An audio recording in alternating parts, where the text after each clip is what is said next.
Journey Theater. Here, the creators of Spooky Journey and Dance Flash Mobs continue your journey around town. Journey Theater is a non-profit theater program dedicated to seeing kids and families grow in character and purpose.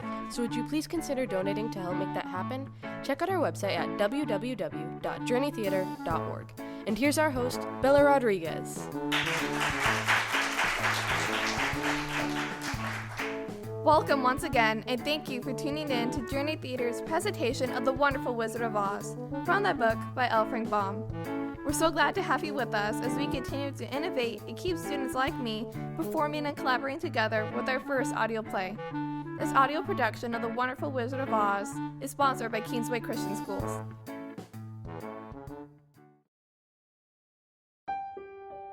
Kingsway Christian Schools serve students from 12 months to 12th grade. Their academic rigor, biblical integration, real-world skills, and Christian values are evident throughout their community, both in person and through the online academy. Kingsway welcomes new and transfer students, homeschoolers, distant learners, and need-a-changers. Plan to tour the campus and see why they are celebrating 50 years of academic excellence. Discover, discern, dream, and do God's will for your child's life at Kingsway Christian Schools at www.kwcs.org.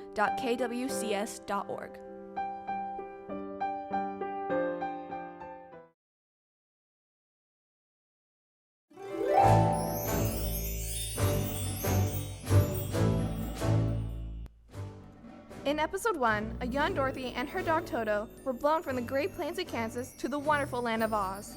After, accidentally, killing the Wicked Witch of the East, Dorothy inherits her magical silver slippers. Aided by Lacosta, the Good Witch of the North, and the Munchkins, Dorothy set off to the Emerald City in search of the Great Wizard of Oz, who she hopes will help her return to Kansas. On the way, she picked up a few new friends: the brainless Scarecrow, the heartless Tin Woodsman, and the Cowardly Lion. In this episode, Witches, Wizards, and Witches Oh My, we find out if our new friends survive the attack of the Khalida. Will their fantastical journey end here, or will Dorothy and her friends prevail in finding the Wizard of Oz? Keep listening to find out. It's time to get comfortable, perk up your ears, and enjoy episode 2 of The Wonderful Wizard of Oz.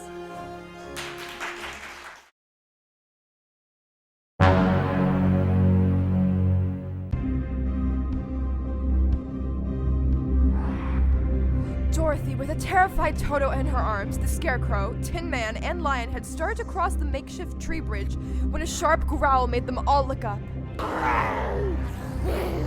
It's the Kaladas! Wait, let us cross over! Yes, let's go! They hurried across, careful not to fall into the ravine. Once they were over, the Lion, although he was certainly afraid, turned to face the Kaladas. The fierce beast stopped short and looked at the Lion in surprise. But seeing they were bigger than the Lion, and remembering that there were two of them and only one of him, the Kaladas again rushed forward. We are lost, for they will surely tear us to pieces with their sharp claws. But stand close behind me, and I will fight them as long as I am alive. Wait a minute! Mr. Woodman, quickly, chop away the end of the tree that rests on our side of the ditch. It's working! They're falling! Well, I see. We are going to live a little while longer, and I am glad of it, for it must be a very uncomfortable thing not to be alive. Those creatures frighten me so badly that my heart is beating yet. I wish I had a heart to beat. Oh, look! To their great joy, they found the road of yellow brick running through a beautiful country, with green meadows dotted with bright flowers, and all the road bordered with trees hanging full of delicious fruits. They were greatly pleased to see this delightful country before them. They walked along, listening to the singing of the brightly colored birds and looking at the lovely flowers, which now became so thick that the ground was carpeted with them. There were big yellow and white and blue and purple blossoms, beside great clusters of scarlet poppies, which were so brilliant in color they almost dazzled Dorothy's eyes. Aren't they beautiful? I suppose so. When I have brains, I shall probably like them better. If I only had a heart, I should love them. I always did like flowers. They seem so helpless and frail, but there are none in the forest so bright as these. They now came upon more and more of the big scarlet poppies, and fewer of the other flowers. And soon they found themselves in the midst of a great meadow of poppies. Now, it is well known that when there are many of these flowers together, their odor is so powerful that anyone who breathes it falls asleep. And if the sleeper is not carried away from the scent of the flowers, he sleeps on and on forever. But Dorothy did not know this. I'm so sleepy. I think I must sit down and rest. Oh no, you mustn't do that, Dorothy. We must hurry and get back to the road with the yellow brick before dark. I agree. We must hurry. I don't think I can stay awake any. She's fallen asleep. What shall we do? If we leave her here, she will die. The smell of the flowers is killing us all. I myself can scarcely keep my eyes open, and the dog is already asleep. It was true. Toto had fallen down beside his little mistress. But the Scarecrow and the Tin Woodman, not being made of flesh, were not troubled by the scent of the flowers. Run fast, Lion. Get out of this deadly flower bed as soon as you can. We will bring the little girl with us, but if you should fall asleep, you are too big to be carried. I'm off. Let us make a chair with our hands and carry her. This way. Quickly, follow the lion's tracks. On and on they walked, that it seemed that the great carpet of deadly flowers that surrounded them would never end. At last, they came upon their friend, the lion, lying fast asleep among the poppies. The flowers must have been too strong for the huge beast. He's fallen only a short distance from the end of the poppy bed. We could do nothing for him, for he is much too heavy to lift. I'm sorry. The lion was a very good comrade, for one so cowardly. We must leave him here to sleep on forever, and perhaps he will dream that he's found courage at last. But we must go on to save Dorothy. We should carry Dorothy farther away from the poppy field and wait for the fresh breeze to waken her. We cannot be far from the road of yellow brick now. Wait, do you hear that? There, see? A great yellow wildcat. It must be chasing something, for its ears were lying close to its head and its mouth is wide open. It's coming closer. Oh my, it is after that little gray field mouse. Although I have no heart, I know it is wrong for the wildcat to try and kill such a pretty, harmless creature. So the woodman raised his axe, and as the wildcat ran by, he gave it a quick blow with the blunt edge that knocked the cat nearly senseless. And it ran away as fast as its feet would carry him. Oh, thank you. Thank you ever so much for saving my life. Don't speak of it. I beg of you. I have no heart, you know, so I'm careful to help all those who may need a friend, even if it happens to be only a mouse. Only a mouse. Why, I am a queen, the queen of all field mice. Oh, indeed. Therefore, you have done a great deed, as well as a brave one in saving my life. At that moment, several mice were seen running up as fast as their little legs could carry them, and when they saw their queen, they exclaimed, Oh, Your Majesty, we thought you would be killed. How did you manage to escape the great wildcat? This funny tin man scared the wildcat and saved my life. So hereafter, you must all serve him and obey his slightest wish. We will. Is there anything we can do to repay you for saving the life of our queen? Nothing that I know of. But the Scarecrow, who had been trying hard to think, but could not because his head was stuffed with straw, said quickly, Oh yes, you can save our friend, the cowardly lion, who is asleep in the poppy bed. A lion? Why, he would eat us all up. Oh no, this lion is a coward. He says so himself. And he would never hurt anyone who is our friend. If you will help us to save him, I promise that he shall treat you all with kindness. Very well, we trust you, but what shall we do? Are there many of these mice which call you queen and are willing to obey you? Oh yes, there are thousands. Then send for them all to come here as soon as possible, and let each one bring a long piece of string.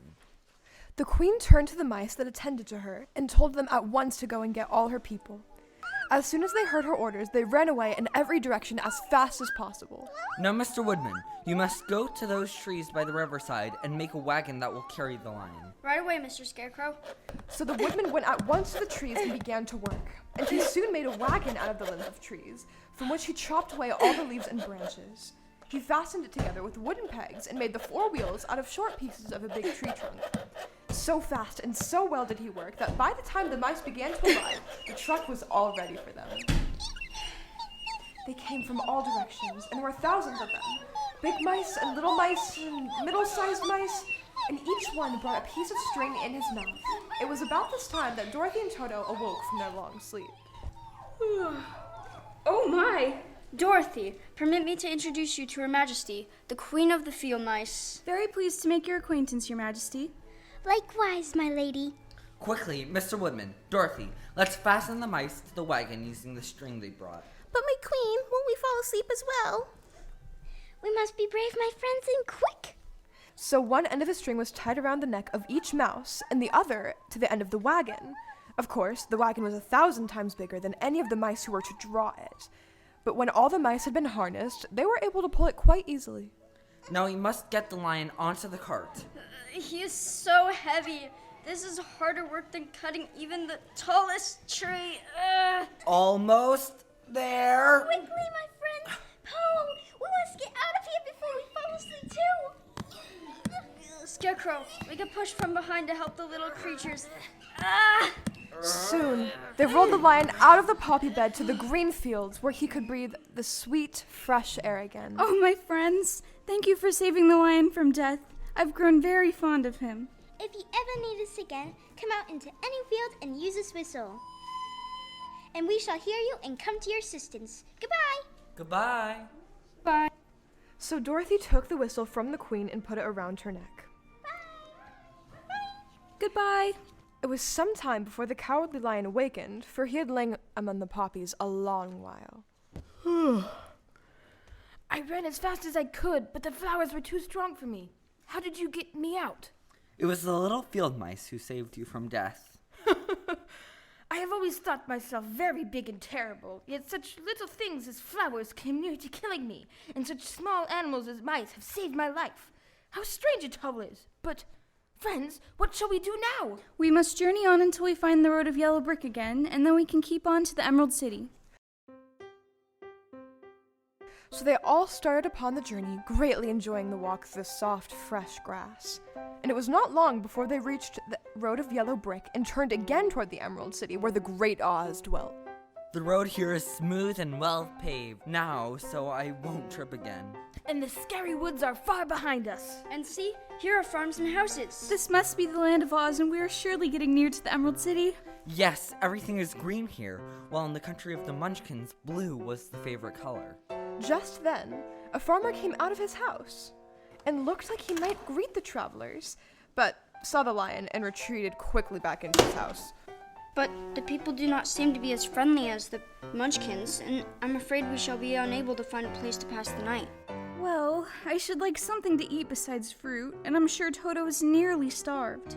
Let us stop at the next house and talk to the people. So, when they came to a good-sized farmhouse, Dorothy walked boldly up to the door and knocked. What do you want, child? And why is there a great lion with you? We've been traveling so long. We wish to pass the night with you, if you allow us. And the lion is my friend. It would not hurt you for the world. Is he tame? Oh, yes, and he's a great coward, too. He'll be more afraid of you than you are of him. Well, if that is the case, you may come in and I will give you some supper and a place to sleep. Come in, come in.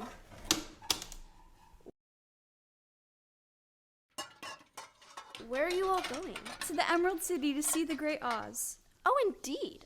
Are you sure that Oz will see you? Why not? Why, it is said that he never lets anyone come into his presence. I've been to the Emerald City many times, and it is a beautiful and wonderful place. But I've never been permitted to see the great Oz, nor do I know any living person who has seen him. Does he never go out? Never. He sits day after day in his great throne room of his palace, and even those who wait upon him do not see him face to face. What is he like? That is hard to tell. You see, Oz is a great wizard and can take on any form he wishes, so that some say he looks like a bird, and some say he looks like an elephant, and some say he looks like a cat. To others, he appears as a beautiful fairy or a brownie, or in any other form that pleases him. But who the real Oz is when he is in his own form, no living person can tell. That's very strange, but we must try in some way to see him, or we shall have made our journey for nothing. Why do you wish to see the terrible Oz? I want him to give me some brains. Oh, Oz could do that easily enough. He has more brains than he needs. And I want him to give me a heart.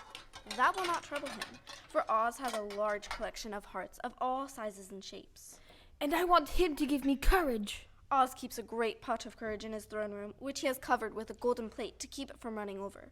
He will be glad to give you some. And I want him to send me back to Kansas. Where is Kansas? I don't know, but it's my home, and I'm sure it's somewhere. Very likely. Well, Oz can do anything, so I suppose he can find Kansas for you. But first you will have to see him, and that will be a hard task. For the great wizard does not like to see anyone, and he usually has his own way. Well, supper is ready. Oh, porridge and bread. It's so delicious. I've had nothing but fruit and nuts for days and days. After they had had a delicious supper of porridge and bread, the woman gave Dorothy a bed to sleep in. The next morning, as soon as the sun was up, they started on their way.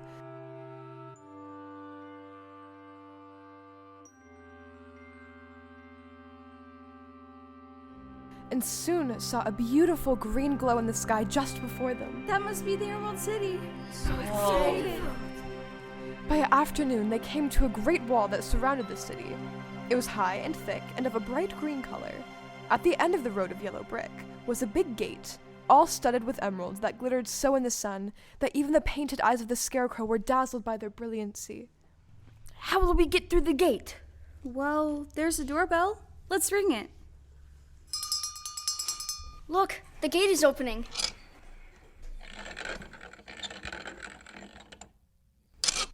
Well, I've never seen a room with so many emeralds before. Oh, hello. Before them stood a little man about the same size as the Munchkins. He was clothed in all green from his head to his feet, and even his skin was of a greenish tint.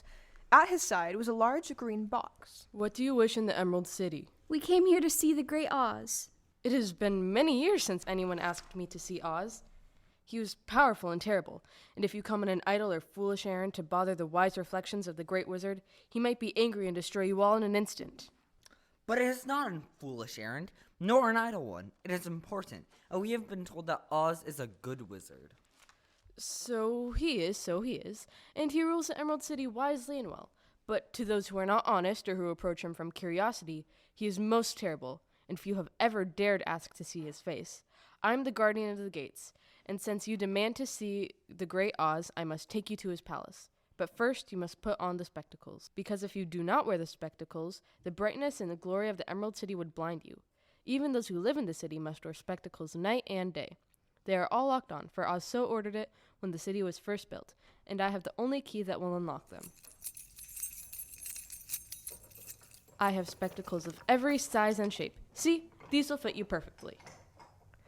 Then the Green Man fitted spectacles for the Scarecrow and the Tin Woodman and the Lion and even on little Toto, and they were all locked fast with the key.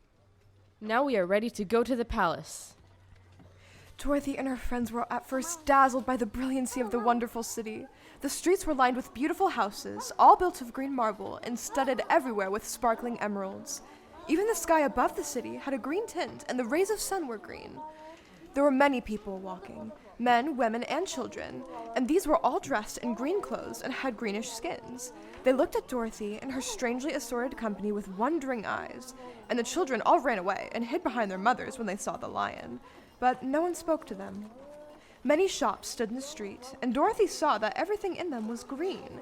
Green candy and green popcorn were offered for sale, as well as green shoes, green hats, and green clothes of all sorts.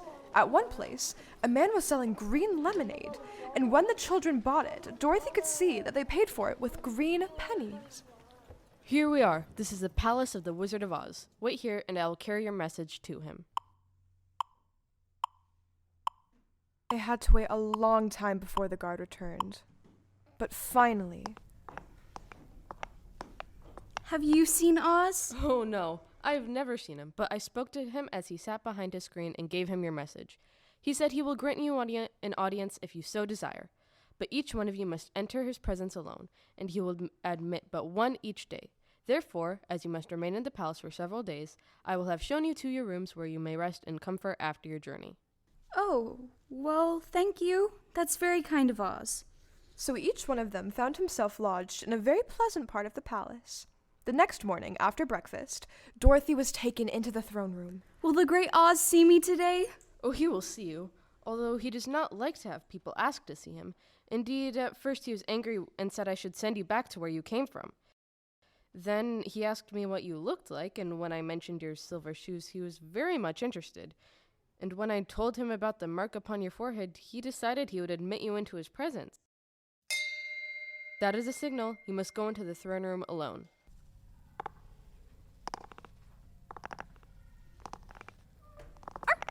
It's all right, Toto. We will be brave. So Dorothy walked boldly through the door and found herself in front of a big throne of green marble that stood in the middle of the room. It was shaped like a chair and sparkled with gems, as did everything else. In the center of the chair was an enormous head, without a body to support it, or any arms or legs whatsoever. There was no hair upon this head, but it had eyes and a nose and a mouth, and was much bigger than the head of even the biggest giant. I am Oz, the Great and the Terrible. Who are you, and why do you seek me? I am Dorothy, the small and meek. I've come to you for help. Where'd you get those silver shoes? I got them from the Wicked Witch of the East when my house fell on her and killed her. Where'd you get that mark upon your forehead? That's where the Good Witch of the North kissed me when she bade me goodbye and sent me to you. And what do you wish me to do? Send me back to Kansas, where my Aunt Em and Uncle Henry are. I don't like your country, although it is beautiful, and I'm sure Aunt Em will be dreadfully worried over my being away so long. The eyes winked 3 times, and then they turned up to the ceiling and down to the floor, and rolled around so strangely that they seemed to see every part of the room. And at last, they looked at Dorothy again. And why should I do this for you? Why, because you are strong and I'm weak. Because you're a great wizard and I'm only a little girl. But you were strong enough to kill the Wicked Witch of the East. But that just happened. I couldn't help it. Well, I will give you my answer. You have no right to accept me to send you back to Kansas unless you do something for me in return.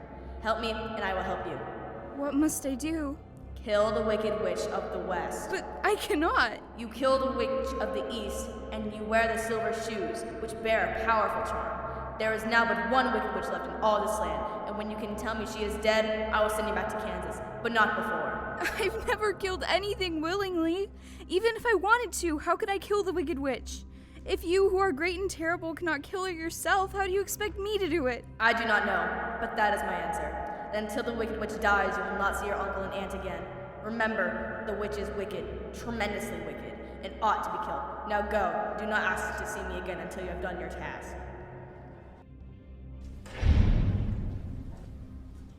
Well, Dorothy, what did he say?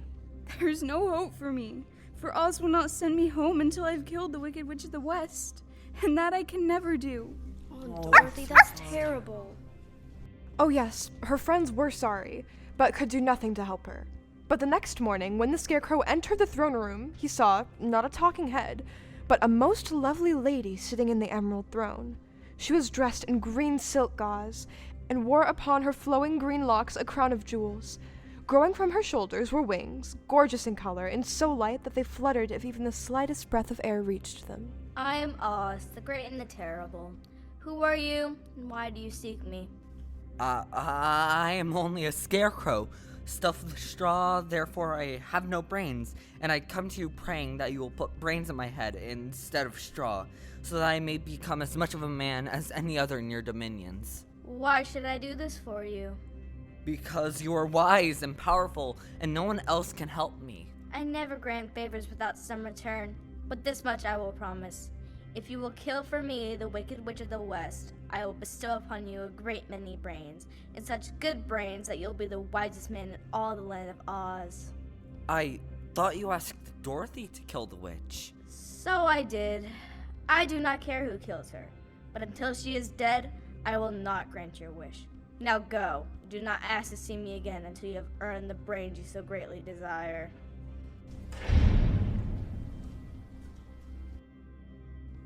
Well, what did Oz say? She said I would get no brains until I killed the Wicked Witch of the West. She? Oh yes, Oz is a beautiful lady with a crown of jewels and gossamer wings, but all the same, she needs a heart as much as the Tin Woodman.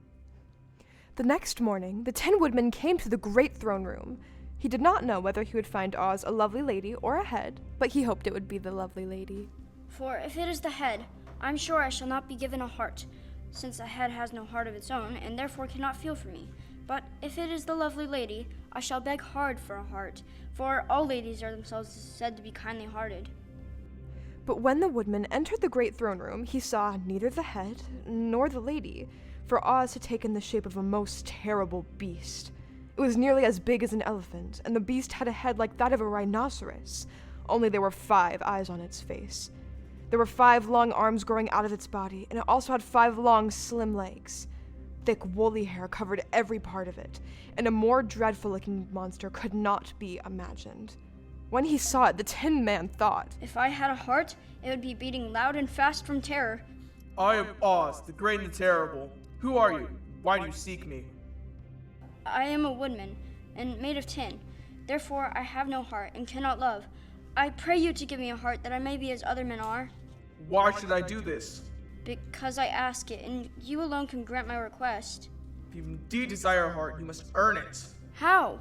Help Dorothy to kill the Wicked Witch of the West. When the witch is dead, come to me, and I will give you the biggest and most kind and loving heart in all the land of Oz. So, the Tin Woodman was forced to return sorrowfully to his friends and tell them of the terrible beast they had seen. They all wondered greatly at the many forms the great wizard could take upon himself, and the lion said, If he is a beast when I go to see him, I shall roar my loudest, and so frighten him that he will grant all I ask. And if he is the lovely lady, I shall pretend to spring upon her and so compel her to do my bidding. And if he is the great head, he will be at my mercy, for I will roll his head all about the room until he promises to give us what we desire.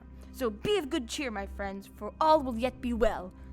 But the next morning, when the lion entered the throne room, he did not see a large head, or a lovely lady, or a great beast. He saw, to his surprise, that before the throne was a ball of fire, so fierce and glowing he could scarcely bear to gaze upon it.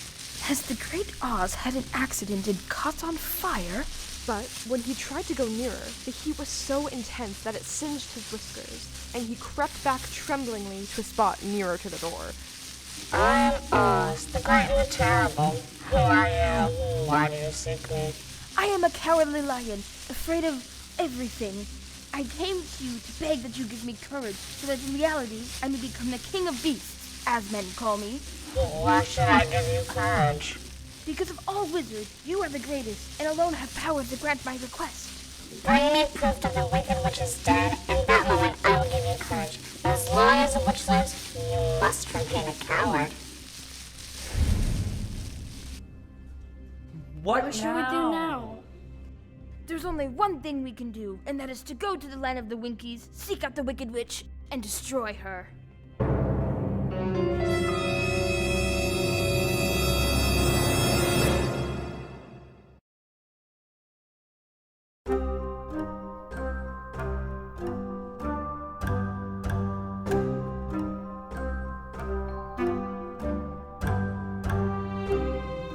Can Dorothy and her friends defeat the powerful Wicked Witch of the West? Will they ever get back to Emerald City to claim their reward? You'll have to tune in to our 3rd episode, The Great Humbug, to find out. And now a word from our sponsor. Oh, Mommy, Grandma seems so sad today. I couldn't even get her to sing Deck the halls with boughs of holly. Fa la la la la la la la. I just wish I could help her get into the Christmas spirit. Well, honey, I saw today the Journey Around Town carolers are booking reservations. Do you think that might cheer her up? You mean they'll sing her favorite Christmas songs to her? Yep, just like old-fashioned carolers. I can call today. Let's do it! Give the gift of holiday cheer. To book the Journey Carolers, call 360-750-8550 today.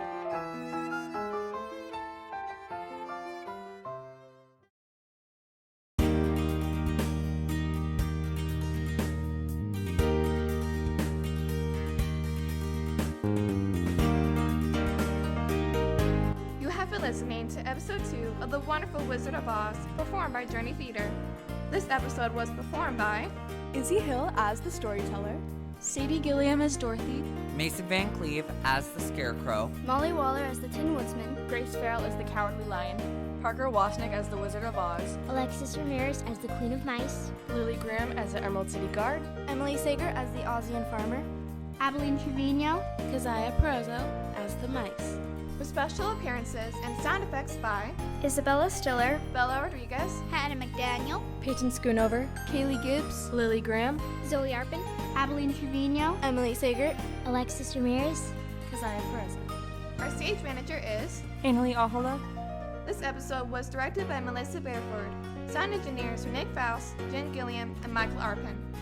I'm your host, Bella Rodriguez. Don't forget to tune in next time for episode 3, The Great Humbug, premiering right here on the Journey YouTube channel, Friday, December 3rd. This episode was recorded in front of a live studio audience. No dogs, mice, or wildcats were harmed during the recording. Journey Theater, live theater changing lives.